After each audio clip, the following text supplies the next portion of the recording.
Hi, this is Danny Doyle, and we are here with Act 4. We're doing post-production commentary thanks to my cat unplugging my headphones, and for some reason that causing OBS to completely F up and not record Jacob's audio, even though it was displaying the level of his audio. So I don't know what was going on with that. I was hit by a silent staff post-recording. True, you were hit by a silent staff. Not even post-recording, like during the recording, but it was post-active. I don't know how you would describe it. But we're just doing some post-commentary, and because I didn't want to have, I was fine with the second half of the last episode lacking, real commentary, where it was mostly just me talking to myself. I can't wait to hear what that sounds like. Yeah, there's a couple of times where I, ask a question and then wait a while and then just okay. The biggest one, though, was at the end of this. At the end of this episode, I was asking you about weapon choices. And then there's just, a 2-minute pause. Oh, and then right. there's me going, oh, okay, that makes sense. So yeah, that's kind of a little important. Yeah, that wouldn't have been super fun to watch. We haven't really been commenting too much on what's going on. So basically, normally how I approach this map is I either use Warp or Claire to open that door on the left and sort of deal with things in there. We don't have that option, so we've kind of got to go the long way and get peppered by 3-range bows, which is annoying because we don't have anyone with 3-range. Yeah, and train up our training project, Clive. Yes, because I'm not sure if I mentioned this in the last episode or if it was just cut off because of the cut off audio, but we need Clive to be an archer. He's currently observing the arts of other archers and practicing their ways and figure out how to be an archer. But yeah. These archers at the start are so annoying. Yeah, and I've always found them a little bit annoying when I'm opening the door with Claire or warping in. Usually it'd be Clive, but I guess in this case Tobit is the new Clive. But when Better I'm Clive. he is the better Clive. It's so fucking ridiculous how when you give a unit all of the favoritism, they suddenly become a good unit. Who'da thunk it? Funny. Also, I lied. That's the 3-range. We missed. Do you usually not use Thunderclap? I feel like I use it in most playthroughs. It's not great. But 3-range is always nice. I like having access to 3-range. I'll use Thunderclap here, or I'll warp someone into the room to deal with them. I'll just warp I'll warp my mercenary up there, and I'll just go deal with them up top. Well, that's what I mean when I say if we had Silk, I usually use warp. Yeah. I warp someone to deal with those ones, and then I have Claire open the door so that one of my Paladins can deal with the ones on the left without too much danger. Although Leather Shield Cliff managed to sort of shrug off a lot of damage. It's just Alm and Clive that are really in danger here.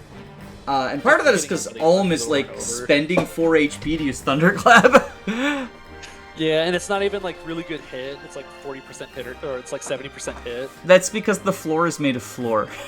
Exactly. Hence our 64 hit with the Steel Lance. Also, this is where we accidentally baited the Cavs. Yeah, so wasn't the idea you're supposed to bait the Cavs from a different tile so that all of them are attacking from the one attacks from the floor and the rest attack from the grass? Yeah, so it's there's that left archer in that group in the middle. You do 2 down from that archer. That way, the only floor tile is the one right below you. So it's if they attack from the floor and you miss one of them, whatever, because all the other Cavs have to attack from floor now. Or they have to attack from grass tiles. And if you do kill and free up another slot on the floor tile, cool. You killed a Cavalier. Who cares if another one gets a floor tile now? Yeah, because, the reason you don't want them on the floor is it makes them harder to kill. But, if you kill one, then you killed one. And they're easy to kill if they're killed. Or rather, they're already killed if they're killed. By accidentally baiting here, we accidentally brought, Slade down to the squad. Well, so it wasn't an accident. I was trying to bait them, because that's the thing you do with... Normally it's Clive, but, your Speed Fountain, Clive is able to double with the Lance. You kill everyone. But I accidentally baited them from, the wrong location, right? I overestimated how ready I was, I think, is what it was. Because now Clive and, Alm are, just sort of, praying for the Cavs to not go for them. Because another strat you can do is if you like have warp available, you send someone through that top door and bait them downwards, but then you stand one tile below the stairwell. That way they're forced to fight you from a stair tile, because stairs don't give a void, but the floor gives the 20 a void. Which is so weird to me, because you would think, like, stairs should give more a void than floor. I would think, logically, you're more able to... Like, the stairs, I guess maybe it's because I'm so fucking prequel-brained, but the stairs make me think of, like, I've got the high ground, I have more a void. Yeah. Here's me contemplating whether or not it's worth it to Thunderclap, because, like, I'm spending so much HP. Yeah, this is where you finally checked to see how much it was, and you were like, oh my gosh, I'm spending 4 HP every turn? Yeah, well, so the thing is, like, normally when I'm, like, I use Thunderclap pretty liberally when I'm casually playing, but it's because, like, I normally have a bunch of other units, including a fucking healer or two.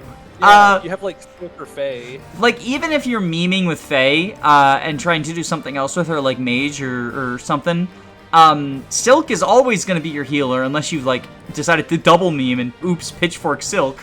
But, like, usually, I feel like you usually have Physic by now, right? Like, by the end of Act 1? Yeah, Fae gets Physic pretty early. I don't remember the exact level, but I know Fae gets it pretty early. It might be the fastest Physic other than 3 houses, since, like, you can get Physic on Linhart and Marianne by Chapter 2 in 3 houses. But, like, other than that, I feel like getting it by the end of Act 1, because this is, what, map number 6 or 7? Normally, yeah, at level 6.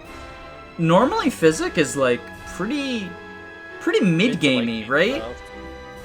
Like, when's the first Physic and... I guess, let's think, like, in Radiant Dawn, you get Physic in 2E, and that's, like, I'd say about, not quite halfway through, but maybe, like, a little under just halfway. Over a third of the way? Yeah, just, well, I think it's more than a third. Like, Act 1 is probably solidly a third of the game, and Act 3 is solidly a third of the game, and then Act 2 and 4 combined feel like a third of the game. Like, obviously the maps in Act 4 are longer, bigger, but like chapter number wise. Yeah, maybe like 2/5 of the way through, I would say the end is when you first get Physic there. When's the first Physic in FE6? You get it in a chest, right? Oh, you get one in chapter 7. Oh, really? Yeah, there's a house that gives you one. Oh, really yeah. Have to beat stabs. Like, Saul might be close to beat stabs at that point. Doesn't Saul start at C? He starts at C, so Yeah. but that's still 50 staff uses. Yeah. He joins the chapter before. So it's like 2 chapters, depending on how quickly you're going. You could probably get it on him by, like, the end of chapter 8. Unless you're, like, obviously if you're staff grinding, then, you'll get it quickly. Yeah. And, like, it's not unreasonable to staff grind him anyway, because you want him to get to A by 15x, right? Usually that's, like, the big first warp skip. Or at least, or you want him at B by 14, and you can give him a guiding ring to bump him up to A if you want to. If you're willing to, like, spend a promo item for a free staff rank increase. My current understanding of, like, what level and chapter people are reasonable to get specific ranks for. Oh, wait, is this where you explained to me about offensive turn wheeling? Yeah, about turn wheel manipulation. So Tobin just missed like 260% in a row, and I mentioned that if you're willing to do it, you're looking for the turn wheel button right now. But for whatever reason, whenever you turn wheel, it's like the first time every turn, or it's the first time every so many actions, the turn wheel actually will burn an RN. In later Fire Emblem games, like, it locks the RN in place. But for whatever reason in SoV, it actually burns like an RN or 2, or it remembers your RNs you burned. So now, going back into it, he hits his first hit. But it only does that once, right? Because you can't just, like, infinitely turn... Or obviously you have limited turn wheel uses, but, like, say Tobin missed those 60s, then rewinding again wouldn't fix it, right? Yeah, because I think it burns a single RN, but I forgot how often it does it. I don't remember what you have to do to make it reset that one RN that you burned to where you can do it again. You have to buy the RN burn DLC. Because it works with a lot of stuff. You can do it to, like, reroll crits for Hunter's Volley. You can make it reroll like Excalibur crits even. You can even reroll level ups if you're into that. I know you don't like rerolling level ups. Yeah, I really don't. But in SoV, like, if you like want to hit a benchmark, you can reroll a level up. If you don't like it, like, if you just get an HP only level, you can reroll that if you so want. I think, like, so speaking of re-rolling level ups, I know that, like, that's a big thing in, what is it, FE12, I think, is, I might be wrong about this, because, oh, wait, never mind. Let's talk about the fucking trouble we had with this fucking miasma druid, because this is foreshadowing. Yeah, this miasma druid helped remind us that none of our dudes have res.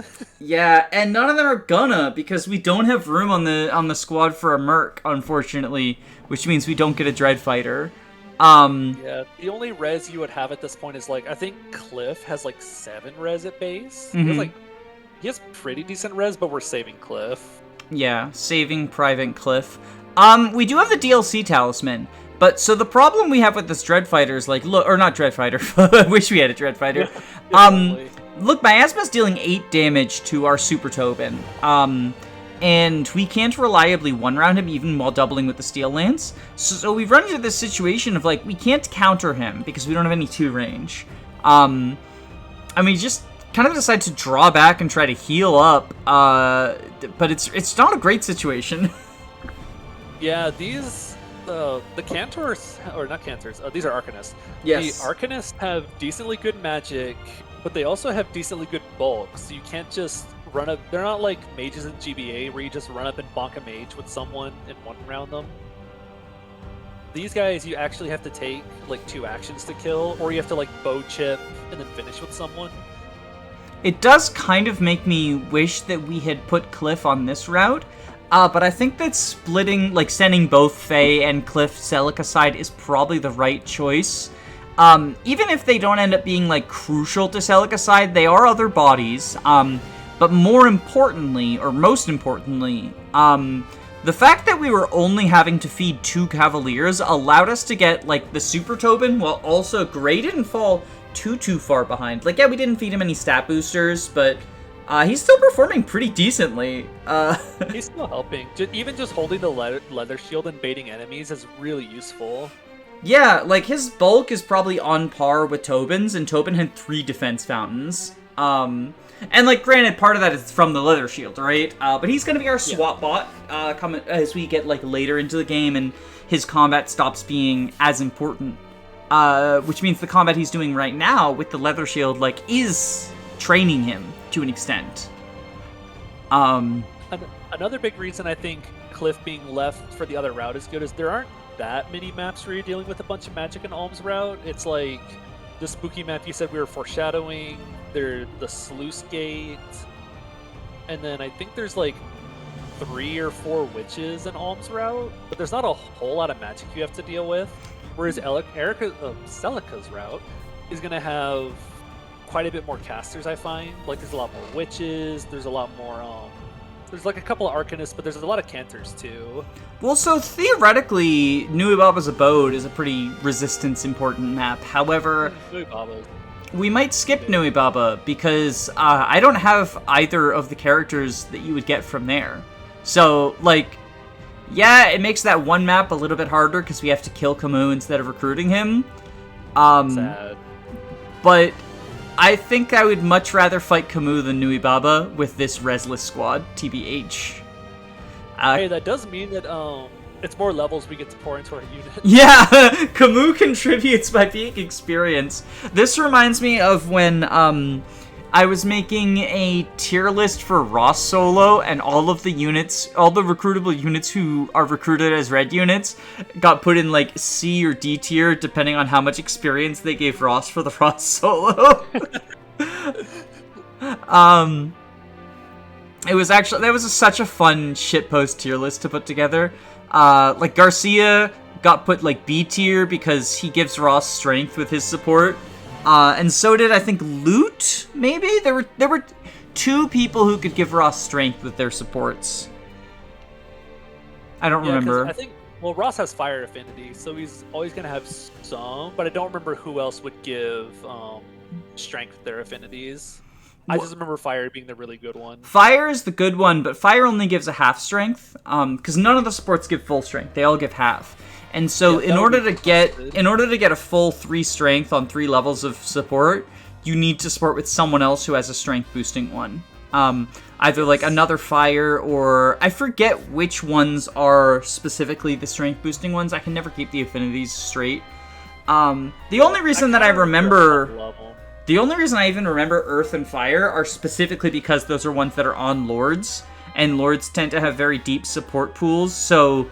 and they're on Lords that are, like, pretty bad as units. Like FE9 Ike, not FE10 Ike, obviously, but FE9 Ike is a pretty bad unit. So, like, what you're squeezing out of him is his support, as opposed to, like, if you're trying to evaluate them... If you're trying to evaluate bad units, I feel like their support ability comes up more often. That's why I also like Leaf in the late game. I think he's good in the early game, but like his late game, often what's brought up is like, yeah, his combat doesn't hold up, but he has a great support pool, which is half true. Yeah, he supports like half the army, but half of those are like staffers. Although it's very funny, I watched an LTC, an Iron Man LTC, where they needed to promote Safi, like as soon as possible to get warp on her. So in chapter 3, they were making use of the Leaf Safi support to give her extra avoid so she could do a bunch of combat, but like dodging bow units and stuff. So it was very funny. And it was an Iron Man LTC too. It was by Lolo Santoya. But like it was an Iron Man. So they couldn't just be like, yeah, we'll just, reset if Safi doesn't dodge. It was like, no, I actually have to like stack the odds so that it is statistically likely Safi will dodge the number I need her to dodge. Otherwise, rip. Yeah. We killed Slade, which causes Desay to run away. It's really unfortunate that we couldn't get the Draco Shield, because, like, damn, we could have fucking used the Draco Shield in a run like this, but, that just wasn't gonna happen. Draco Shield, though. I mean, there's two ways to get the Draco Shield, in my mind. It's either power level everyone to the point where you no longer need it, or use Warp and abuse Heal AI. And we don't have Warp available, and I didn't... Like, power leveling everyone doesn't sound fun, but also, once you've power leveled everyone to be able to get the Draco Shield, you no longer need it, and then what's the point? I always kind of saw the droppable Draco Shield as like more of a tease from the developers more than anything. Kind of like the boots in The Last Promise. That's exactly what I was thinking of, Sid's boots in The Last Promise. It's so funny because like not only is Sid in The Last Promise nice level up, Clive. Such like a super boss that it'd be hard to kill him at that point, but even getting to him on time while there's all those reinforcements clogging the way is like such a pain in the butt. Anyway, we ate flour. And I think his boss combo was something like, what? You're not supposed to be here. That makes me think of, so there's a ROM hack for Pokemon that's like Team Rocket version. It's like Fire Red Team Rocket version, right? Uh-huh.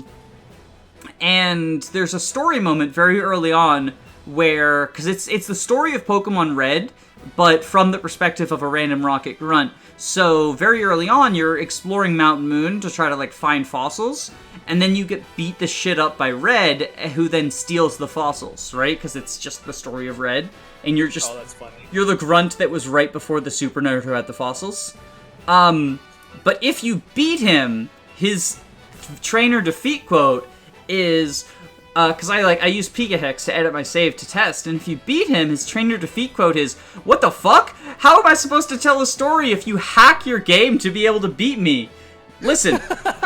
And then he goes like, "Listen, the following cutscene is going to act like I beat you. Just pretend that that's what happened, because we both know that you hacked the game is the only way you're able to beat." It was very funny. That's good. I like developer messages that are like, you're not supposed to be reading this. Yeah. It's a cute little nod at like, it kind of makes me think of like did you ever play Super Mario Odyssey? Yeah, I played Odyssey. I haven't like played as much as other people have, but yeah, I beat like the main story of it. There's a bunch of giant piles of coins in not quite out of bounds, but like on top of geometry you should never be able to get on top of. That is, to me, reads as like the developers winking at people and being like, I knew you'd get here using like hat jumping diving tricks and stuff. And I think that's really, really cute. I like that. I like stuff like that. Anyway, we are mostly done with Act 1 now. We just got these 2 archers to kill. You'll notice that I've decided to, like, continue to do the Super Tobin project. I'm